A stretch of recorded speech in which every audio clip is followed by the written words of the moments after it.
नदी झुळझुळ वाहत येते डोंगरातून पायवाट धरून, आईसारखं अमृत घेऊन येते गावागावातून फिरून. पाऊस येतो निसर्गातून, ताजं पाणी देऊन जातो.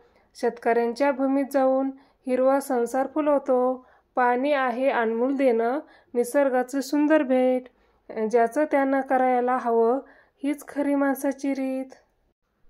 या जगात सर्व काही सापडते, पण स्वतःची चूक मात्र सापडत नाही. कारण येते प्रत्येकाला वाटतं मीच खरा, पण ज्या दिवशी माणूस कमीपणा घ्यायला शिकेल आणि चुका मान्य करायला शिकेल ना, त्याच दिवशी जीवनाला खरा अर्थ मिळेल आणि आपल्या आयुष्यात आयुष्य बदलून जाईल. म्हणून बोलताना शब्द, चालताना पाऊल, बघताना दृष्टी आणि ऐकताना वाक्ये या 4 गोष्टीचा विचार करून काळजीपूर्वक पाहिले तर आपल्या जीवनात वादळ येणार नाही. हाय, हॅलो, नमस्कार. कसे आहात सर्वजण? मजेत आहेत ना? मजेतच राहा. मी अनिता हाटोटे माझ्या न्यू ब्लॉगमध्ये सर्वांचं स्वागत करते. आजचा दिवस तुम्हाला आनंदी, आरोग्याचा जावो ही स्वामीचरणी प्रार्थना करते. आज आम्ही चाललो शेतामध्ये कॅरेट वगैरे घेऊन हे सगळेजण, आणि नदीला पण जाणार होतो. ते पण शेवटला दाखवते तुम्हाला व्हिडिओमध्ये काय करणार आहेत म्हणून. आणि शेतामध्ये आज खूप बायका होत्या कापूस वेचायला, आणि किती क्विंटल कापूस आला ते पण दाखवणार आहे. तुम्ही कंटिन्यू ब्लॉग बघत राहा, आणि आवडला तर लाईक करा, कमेंट करा. हे आम्ही सगळे चालत बघा शेतातून. आम्हाला इथून इतकं जायचं मला खूप कंटाळा येतो, गाडीच लागते, चालत नको वाटतं जायला. आणि ह्यांना शेतामध्ये घरापासून तर खूप नदीच्या कडेपर्यंत पूर्ण अशी शेती सगळीकडे, म्हणजे इथून चालत जायचं बघा. कधी गेलो तर आम्हाला ते कळलंच नाही. सगळ्यांसोबत असल्यामुळे पटापट हे असे कॅरेट वगैरे घेऊन गेलो. तर रानात शेतामध्ये तांबटीत वाटायची होती मुलांना, तर मग कॅरेट पाहिजे होते. 5 कॅरेट घेऊन गेलो, सगळे 2-2 असे सगळ्यांच्या हातात दिले. मग 5ही कॅरेट आम्ही असे शेतामध्ये घेऊन आलो. नंतर चाललोत नदीला. नदीमध्ये आसरा, आमच्याकडे आसरा म्हणतात, तुमच्याकडे काय म्हणतात माहीत नाही, पण इकडं आमच्याकडे आसरा आज होती, शुक्रवार होता, त्याच्यामुळं त्यांना आसराची सवसणी घालायची होती. म्हणून आम्ही चाललोत नदीला आसराच्या पाया पडायला. मुलं पण होते त्यांच्यासोबत. प्रज्वलला त्यांना नव्हतं आणलं, मी सोबत आलते. म्हणलं बघूया नदीला किती काय पाणी किती नाही, त्याच्यासाठी आम्ही पण आलोत ह्यांच्यासोबत. बघा किती नदीला पाणी सगळं. ही नदी पाठीमागं पूर आला होता का, तेव्हा फुल शेतामध्ये पण पाणी गेलं होतं, एवढं पाणी होतं ह्या नदीला. हे सगळीकडे शेत दिसतंय का इकडं अलीकडं, सगळीकडे पाणीच पाणी झालं होतं. आणि इथं खूप जनावरं वगैरे पण असे वाहून आले होते पाण्यामध्ये. म्हशी बिना चप्पलचेच आलते. तिथं चप्पल साईडला काढून ठेवले होते. आहे म्हणले खाली ना चिखल गाळ आहे, त्याच्यामुळे चपला चालणार नाहीत. आणि तिकडं काटे पण होते असे वाहून आलेले, सगळे गाळामध्ये काटे वगैरे फसलेले होते आतमध्ये. मग तसंच आम्ही गेलो साईडने. आणि शेतामध्ये इकडं वाननेरं पण खूप होते. आम्ही पूजा करता करता वाननेर पण दिसले, तुम्हाला दाखवतो व्हिडिओमध्ये आहेत. थोडंसं शूट घेतले, त्याचं आम्हाला भीती पण वाटत होती. आणि आमच्यापाशी कुत्रा असल्यामुळं ते भुकल्यानंतर ते वाननेर पळून गेलं, नाहीतर आलं असतं निवडं वगैरे खायला आमच्यापाशी आसराला ठेवलेले. हे बघा असं नदीला, एवढं मोठी नदी ना, शिलफणा नदी म्हणून म्हणतात हिला. एवढा पूर आला होता ना, सगळं शेती पाण्यामध्ये गेली. काही लोकांची तर शेतं वगैरे वाहून गेले ह्याच्यामध्ये. हे असं ह्याच्या पाण्यातून आम्हाला जायचं होतं साईडनी. सर चिखल काटे, चप्पल तर चालतच नव्हती, पण जाणे गरजेचंच होतं, पाय पडायला जायचं होतं. यांच्या सवासणी होत्या दोघीच्या, त्याच्यामुळे म्हणलं चला आणि आसरा दिसत नव्हते, एवढ्या पाण्यात सगळे बुजून गेले होते. पुढं होते. आम्ही त्या दिशेने त्याची पूजा वगैरे केली. हे असं पाणीच पाणी सगळीकडं. बघा किती मोठी नदी आहे. ह्याकडेची त्याकडेला जाऊ पण शकत नाही एवढी नदी, आणि खोल पाणी पण आहे पुढे, त्याच्यामुळे आम्ही तिकडे पाण्यात नाही गेलो. अलीकडच्या साईडला हे बघा कसे खेळतात. ह्यांना तर मजाच झाली पाण्यात आले की. दगडं फेकतात, कुठं काय करतात. हे साईडला अशा आसरा बांधल्या, 7 आसरा आणि मसुबा.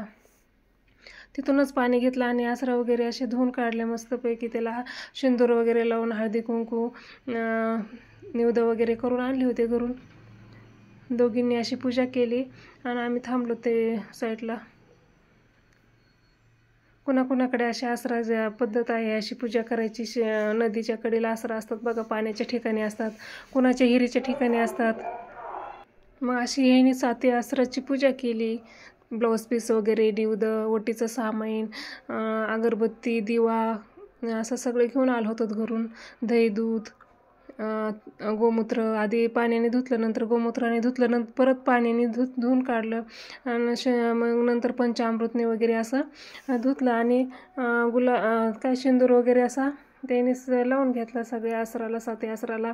आणि नंतर काय झालं, पूजा सुरू असतानाच इकडं काय वाननेर आलं होतं. ते पण आम्हाला बघत होतं नाही का, ते निवदा खाण्यासाठी आलं असतं जवळ, पण तिथं कुत्रं होतं. त्याच्यामुळं आम्ही सगळेजण घाबरलो नाही. तिथं मला तर एवढी भीती वाटत होती. ते जवळपास तिथं कोणच नव्हतं ना, आम्हीच होतो तेवढ्या अरण्यामध्ये. म्हणजे सगळीकडं जंगल टाईपच होतं सगळीकडं, झाडे वगैरे, आणि मध्ये आमची पूजा चालली होती.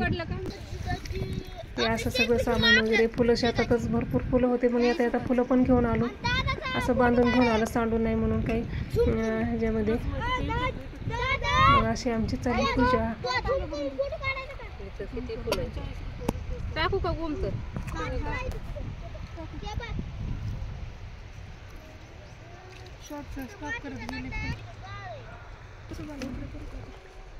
तिकडे काही तर जवळच असते. तिथं मग उभा राहता. दोघीच्या सवासणी होत्या ना, मग दोघींनी पूजा करून घेतली अशी आसराची, देवाची. ह्यांचं चाललंय पाण्यात खेळायचं. म्हणलं खाली खोल पाण्यात जाऊ नका, पण कुठं घाबरत आहेत का ते मुलं? अजिबात घाबरत नव्हते. पाण्यात घुसत होते आणि दगडं वगैरे फेकत होते, टप्पे मारत होते दगडाचे. 3-4 टप्पे गेले पाहिजे असे दह्या दुधाने सगळे आसरा वगैरे धुवून घेतले.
पण तुम्हाला पोळण ना बाजूला हे करा, पुन्हा नंतर पुन्हा आणखी ओवाळून हे करायचं. पण ते पेटायला तेवढं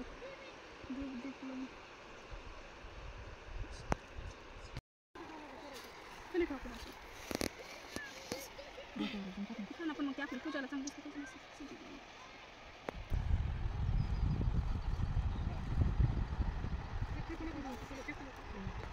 लागलं.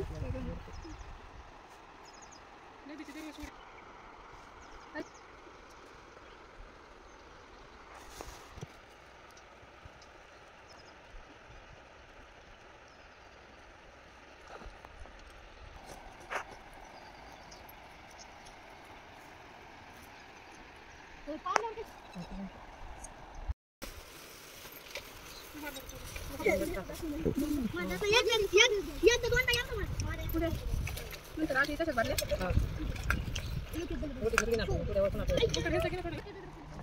दोन जाग्यावर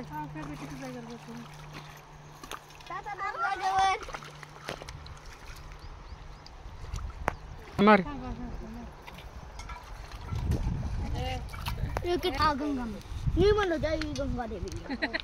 आणि मला तांब्यात देऊ शकते.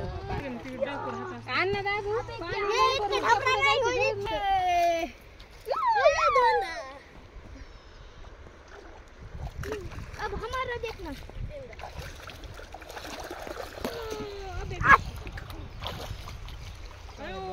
तिथं लंच गेलं 4-5-6-7 गेलं. किती वेळ गेला?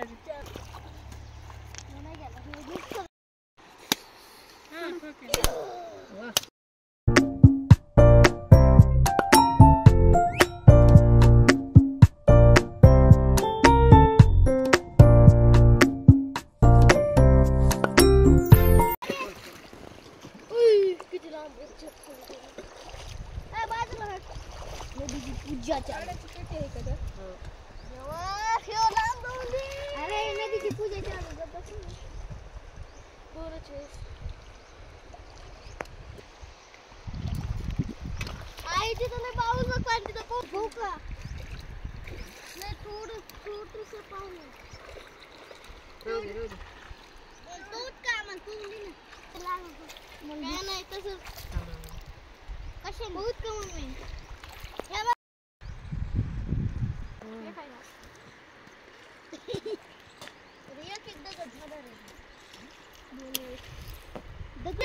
आमच्या मागे लागत असते बायाची. इकून बसवा बसावर बाई ते खायला येतात का? लागायली नाही नाही कुत्रा आलं. इकून बसा इकून बसावं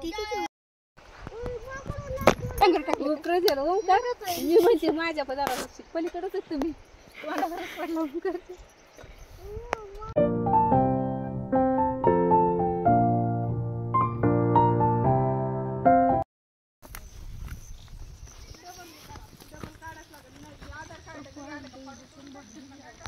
ही आमची तंबाट्याची शेती पावसामुळे खूप खराब झाले. सगळे तंबाटे कामातून गेलेत. काही काय आहेत, काही पडलेत खाली, थोडेफार आलेत. तेच तोडायचे होते मुलांना. कॅरेट वगैरे आम्ही त्याच्यासाठी घेऊन आलो होतो शेतामध्ये आणि साईडला ठेवले. आता आम्ही घरी जाणार आणि ते तोडीत बसतील. हे कापूस पण लई छान असतो, पण ह्यावेळेस पावसामुळे सगळेच म्हणजे हे झाले. खाली मिरच्या या साईडला काही जळाल्यात, काही आहेत. सगळं पावसामुळं खूप खराब झाले सगळे. हे झेंडूचे फुलं असे शेतामध्ये छान येलो ऑरेंज. असं चालता आम्ही घरी जायचं होतं, तर म्हणलं देवासाठी नाही का थोडेसे फुलं घ्यावा. आणि आम्ही पण तुळशीच्या लग्नासाठी म्हणलं, आता तुळशीचे लग्न पण आले होते जवळ, तर म्हणलं त्याला पण होतील आणि घरी देवाला पण होतील म्हणून असे चालता फुलं काय घेतली तोडून. हे बघा आमचा कापूस. एवढ्या कापसामध्ये सगळं कापूस याचा लागतो. तितक्यात वानेरं वगैरे फिरतात. भीती वाटते खूप. त्याच्यामुळं 10-15 जण एकत्रित असतात कापसा याचायला. आज खूप बायका होत्या. त्या शेतामध्ये गेलो नाहीत आम्ही, तुम्हाला दाखवते. हे बघा आमच्या शेतातला कापूस किती आणलाय. 10 क्विंटल असा कापूस आणलाय ट्रॅक्टरमध्ये. रोज असा ट्रॅक्टराने कापूस आणायला लागतो. आणि खूप लोक आहेत सगळे ना बाहेर तिकडचे याचायला आलेले, कापूस याचायला. खूप सगळे म्हणजे एकत्र सकाळी 7ला जातात, 12 वाजेपर्यंत एक भूत भरतो त्यांचा.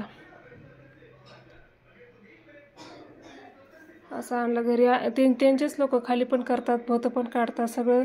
त्यांना एक क्विंटल 50 रुपयाला काहीतरी दिलेला असतो गुत्ताच घरी आणण्यासाठी, उचलण्यासाठी. घरी सगळं माणसं लागतात ना, एवढ्याला कापूस कोण उचलायचं, कोण भोतं उचलायचे, त्याच्यामुळे त्यांनाच एकत्रित दिला. चला भेटूया पुढच्या व्हिडिओमध्ये. तोपर्यंत बाय बाय.